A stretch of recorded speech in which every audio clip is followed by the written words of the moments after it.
So Panintelligence goes a lot further than most business intelligence applications. Not only does it allow users to build their own self-service charts, dashboards and reports, your users can also build their own machine learning models. And if you don't want to take it that far, you can build those machine learning models for them and allow them to consume the insights, predictive insights from those in the application. Let me just give you an example of how easy it is to build these machine learning models. So for most users, trying to work out why something is happening, in this example, why people are leaving an organisation, can be very difficult. We can build lots of different types of charts and reports, and nothing particularly stands out as a variable such as their age, the distance they're travelling from home, their daily rate, as a factor that really contributes to why people are leaving.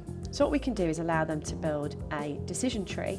This is a linear regression model, and if I edit this model and show you how that's built up, what we do is work within the same design screen as we use for chart building. It is a licensed feature of the dashboard and is simply just another chart type for users. So in this case, we're building, in effect, a data table. The first thing we do is create an identifier. So an identifier essentially is the key that the objective is linked to. So we have, in this case, an objective which is attrition, and then we're adding lots of different characteristics that could be contributing to that. Now, we don't have to worry too much about adding as many characteristics as possible. In this case, we've got lots of different variables, and if I wish, I can start to add some more. So we might want to look at adding in things such as percentage salary hike. So let's add that in as another item, perhaps even performance rating. And when I add those two elements in, I can rebuild the model, and that will give me the opportunity to see if either of those characteristics have changed the outcome from the model itself. In this case, it hasn't. So what we'll do is go back to that model and just talk about how that is then used to do predictive insights. So in this example here, it is already giving the users some clear indications visually of the characteristics which may be significant in the outcome, which in this case is staff leaving. We can see on the right-hand branch here, we've got different widths of the branches.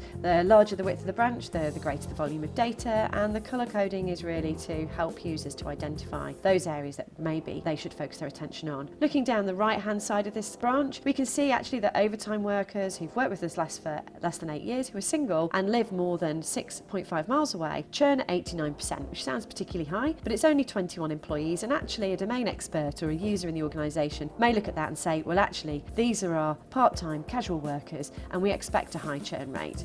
If you look down the left branch where the volume of data is going, where the majority of the employees are not working overtime, we see a particular statistic here where we've got 88 staff who are churning at 33%. They've been working with us for less than 2.5 years. In fact, if you continue to build this model out, what this data set shows is that it's the graduates within the organisation that after 2.5 years, a pay rise and a change in job role, move on. And actually these are our high value workers. These are people in the organisation which actually we want to retain. So giving domain experts, people at the front line, the ability to build and interpret these models can really help them to work out why things are happening. But if we don't want to give them that responsibility, what we can do is build these models, save them for the user, and allow them to behave like a scorecard. So going back into the design screen here, you'll notice that we've saved a number of different models, and we can use those models like objects. So as we apply those to new data, and new data comes into the application, it will basically determine whether or not that, in this case, employee is most likely to leave, applying those rules based on this scorecard. And that to the end user can be simply presented as a list, those people at risk, and it could apply to any data that you have, whether that's transactions,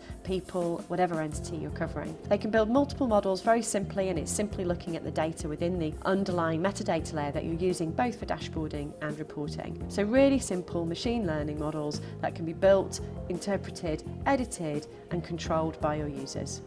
Thank you for listening to this video. There's lots of other elements to why Panintelligence is different. Please try our software free. Valuation licenses are available, and contact us to find out how you can be starting to give your customers self-service insights tomorrow. Thank you.